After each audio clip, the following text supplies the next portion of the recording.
हाँ तो मेरे यारो, anyway I am following in love with you episode 4 की शुरुआत में हम देखते हैं कि मीजू अपने रूम में अकेले बैठकर आसमान में सितारों की तरफ देख रही होती है और ये खुद से कह रही होती है कि ये शिनकाई स्टेडियम का फायरवर्क फेस्टिवल है। तभी इसके फ़ोन में इस आयरू का मैसेज आता है और ये मैसेज होता है हैप्पी बर्थडे का। इस पे ये लिखती है ओह शुक्रिया, और आयरू लिखता है हे इस हफ्ते कोई गामा फायरवर्क फेस्टिवल है, क्या तुम्हें याद है? इससे पुरानी यादें वापस याद आ गई क्यों?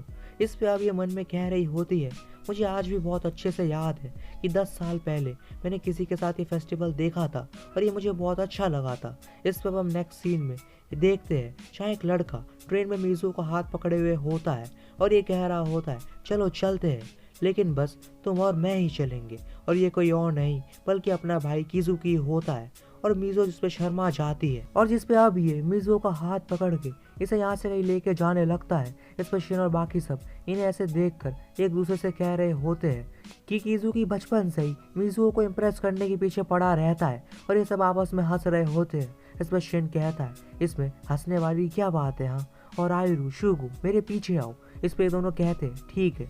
और अब नेक्स्ट सीन में हम देखते हैं किजुकी और मीजू दोनों ही बीच के किनारे एक कैफे में होते हैं और किजुकी कह रहा होता है ए मीजू क्या तुम्हारी ड्रिंक टेस्टी है, और बिना पूछे उसे पी लेता है। इस पे कहती है ये रुको, और किजुकी कहता है ऐसा लग रहा है जैसे हम डेट पे आए हैं क्यों? इसे मीजू शर्मा आ जाती है और ये कहती है मुझे अब जाना चाहिए। इस पे किजुकी इसके हाथ के ऊपर अपना हाथ रखकर कहता है नेक्स्ट सैटरडे एक स्विमिंग कंपटीशन है। इस पर मीजुओ कहती है सच में तो कमाल की बात है। जिस पर किजुकी कहता है हाँ और मैं चाहता हूँ कि तुम मुझे वहाँ आके चीयर करो, मुझे तुम्हारी सच में बहुत ज़रूरत है। इस पर अब हम एक पास का सीन देखते हैं। इस पर किजुकी को अस्थमा होने की वजह से ये स्विम कंपटीशन में हिस्सा नहीं ले पाता और फिर ये ठीक होने के बाद फिर से स्विमिंग कैंप के लिए प्रैक्टिस कर रहा होता है और मीजू इसे देख रही होती है। इस पे किजुकी इस टेस्ट को पास कर लेता है और मीजू आके कहती है तुमने बहुत अच्छा किया किजुकी। इस पे अब किजुकी मन में कह रहा होता है उसी दिन मुझे एहसास हुआ कि मैं तुमसे प्यार करता हूँ, और अब प्रेजेंट में ये दो लड़कियों से बात कर रहा होता है। तब यह मीजू आ जाती है और ये लड़की कहती है माफ करना तुम्हारी जीएफ का इंतजार करवाने के लिए। इसमें मीजू शर्मा आ जाती है और ये कहती है नहीं, और किजुकी कहता है नहीं ये मेरी जीएफ नहीं है, हाँ लेकिन ये वो इंसान है जो एक दिन मेरी जीएफ जरूर बनेगी।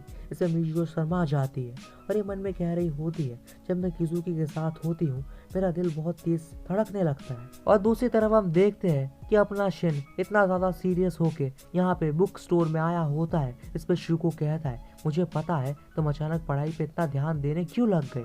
इस पे कहता है क्या, और शुको कहता है ऐसा इसलिए है ना क्योंकि जो मीजुओ के मॉम के साथ हुआ था, क्यों यही बात है ना, तुम फिर कभी मीजुओ को इस हालत में नहीं देखना चाहते, क्यों सही कहा ना, इसलिए तुम एक डॉक्टर बनने का सोचा, और तुम कितने क्यूट हो भाई। इस पर शिन कहता है हे साइड हटो, और शुको कहता है जो मन में है वो बोल दो वरना वो उस लड़के से पट जाएगी जिसके पास सिर्फ सच्चाई है। इस पर शिन खुद से कह रहा होता है ये सब कितना अजीब है। और अब नेक्स्ट सीन में शाम को जैसे ये दोनों ट्रेन में चढ़ते हैं तो शिन यहाँ पहले से ही ट्रेन में मौजूद होता है। इस पर अब शिन किजुकी को कह रहा होता है तुम दोनों सच में वही करते हो जो तुम चाहते हो क्यों? इस पर अब मीजुओ कहती है ये गर्मियाँ अभी खत्म होने वाली है, बहुत मज़ा आया लेकिन अभी भी किसी चीज़ की कमी महसूस हो रही है। और किजुकी कहता है लेकिन मैं इन गर्मियों को बर्बाद नहीं करना चाहता, मैं जो करना चाहता हूँ वो मैं करूँगा। जिस पर अब शिन कह रहा होता है वैसे तो ये मेरे लिए उतना ज़रूरी नहीं है जितना तुम दोनों के लिए है, लेकिन मैं अभी मेरे लाइफ के सबसे आगे आ चुका हूँ। इस पर मीजुओ कहती है क्या, मुझे ये मत कहना कि तुम किसी के साथ प्यार में हो, क्या वो स्कूल की कोई है? इस पर शिन शर्मा आ जाता है और इसका मुंह पकड़ के कह रहा होता है ये तुम चुप रहो बुद्धू। इस पे मीजुओ कहती है ये किजुकी क्या तुमने ये सुना? इस पे अपना भाई तो घोड़े बेच के सो चुका होता है यार, और ये कहती है वो ये तो सो गया। और अब ये मन में कह रही होती है मैं दुआ करती हूँ कि हम सब हमेशा ही ऐसे ही साथ रह सके। इस पर शिन कहता है ये नामुमकिन है और बोलता है पता है मुझे वो एडल्ट बनना है जो कि उस इंसान की रक्षा कर सके जिसे मैं पसंद करता हूँ। इसमें नेक्स्ट सीन में हम देखते हैं मीजू और बाकी सब मिलकर किंडरगार्टन के बच्चों के लिए ड्राइंग बना रहे होते हैं। इस सब स्टूडेंट्स की टीचर मीजू की बहुत तारीफ करती है। और अब नेक्स्ट सीन में ये सब साथ में बैठे हुए होते हैं और शिन कहता है फायरवर्क फेस्टिवल और किजुकी का स्विमिंग कंपटीशन दोनों एक ही दिन को है। जिस पे आयरू कहता है तो मीजू क्या तुम साइटो सेनपाई को चीयर करने जाओगी? और वैसे तुम्हारा सपना था ना कि तुम उसके साथ फायरवर्क फेस्टिवल देखोगी जो तुम्हें अच्छा लगता है। इसे मिजुओ कहती है, नहीं ऐसा नहीं है। और ये मन में कहती है, आखिर मैं किसके साथ फायरवर्क्स देखना चाहती हूँ। और नेक्स्ट सीन में हम देखते हैं स्विमिंग कंपटीशन वाले दिन मैच शुरू हो चुका होता है और मिजुओ किजुकी को चीयर कर रही होती है। इस पे हम देखते हैं पहला राउंड किजुकी जीत जाता है। और अब नेक्स्ट सीन में मिजुओ इसे खाने के लिए कुछ स्नैक्स देती है और बोलती है बाकी दोनों राउंड में भी जीत के आना किजुकी। इस वक्त किजुकी उसके पास आके कहता है और मिजुओ शर्मा जाती है और ये बोलता है, जब मैं स्विम कर रहा था तब मुझे तुम्हारी आवाज़ सुनाई दी थी। और अब ये इसे किस करके कहता है, अब मेरी ताकत फिर से वापस आ चुकी है। तो फाइनल राउंड के बाद मिलते हैं और नेक्स्ट सीन में किजुकी और साइतो दोनों एक साथ बैठे होते हैं। इसमें साइतो सेनपाई कहता है, वैसे किजुकी मैं चाहता हूँ कि मिजुओ मुझे चीयर करे। इसमें किजुकी खड़े होके गुस्से में कहता है, साइतो इस कंपटीशन के बाद हम दोनों के बीच एक आखिरी मुकाबला होगा। इसमें साइतो कहता है, हाँ मुझे मंजूर है। और दूसरी तरफ हम देखते हैं कि मिजुओ के डैड की पीठ में दर्द होने लग जाता है सामान उठाने की वजह से। और इस पे शिन उनकी पीठ पे दवाई लगा रहा होता है। इस पे उसके डैड कहते हैं, तो तुम क्या लेके पढ़ाई कर रहे हो हाँ? और शिन कहता है, मुझे एक डॉक्टर बनना है। इसमें उसके डैड कहते हैं, ओह सच में मेरे कंधों से मिजुओ का बोझ उतर जाएगा अगर उसकी शादी तुम्हारे जैसे किसी से हो गई तो। इसमें शिन कहता है, सच में? तो क्या मैं मिजुओ को प्रपोज कर सकता हूँ?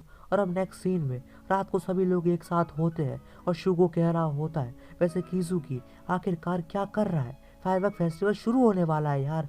और आयरू कहता है, साइतो सेनपाई भी यहाँ पे नहीं है। इसमें मिजुओ कहती है, क्या स्विमिंग कंपटीशन खत्म नहीं हुआ? और अब ये किजुकी के बारे में सोचने लग जाती है और मन में कहती है, किजुकी क्या तुम फायरवर्क्स फेस्टिवल देखने नहीं आओगे? और नेक्स्ट सीन में हम देखते हैं किजुकी और साइतो दोनों एक दूसरे के साथ मैच करने के लिए तैयार होते हैं और दूसरी तरफ फायरवर्क्स भी स्टार्ट हो चुके होते हैं और यहाँ पे सभी साथ मिलके इन्हीं की तरफ देख रहे होते हैं। और शेन कहता है, हे मिजुओ क्या तुम्हें पता है ये सारे पटाखे तुम्हारे डैड ने सेट किए हैं? इस पर मिजुओ अपने डैड के पास आके कहती है, आपका शुक्रिया डैड। इस पर इसके डैड कहते हैं, मुझे बस तुम सबका आत्मविश्वास बनाए रखना है और तुम सब हमेशा साथ रहना और कभी भी इस वायरस के सामने हार मत मानना। और मिजुओ रोते हुए मन में कहती है, हे किजुकी क्या तुम भी ये सब देख रहे हो? इस पे आयरू आके कहता है, शायद किजुकी अभी भी पूल में होगा, क्या तुम श्योर हो कि तुम्हें अभी भी यही रहना है? इसमें नेक्स्ट सीन में हम देखते हैं रात को शिन हॉस्पिटल से निकल के बाहर आता है और कार में बैठ जाता है। इसमें मिजुओ आके कहती है, हे शिन क्या हुआ? और शिन कहता है, ओह मैं तुम्हारा इंतजार कर रहा था मिजुओ। इस पे एपिसोड भी यहीं पे एंड हो जाता है मेरे यारो। तो प्यार तुम्हें एपिसोड अच्छा लगा हो तो लाइक एंड सब्सक्राइब कर देना। मिलते हैं इसके नेक्स्ट वाले एपिसोड के साथ, तब तक के लिए टेक केयर और बाय बाय।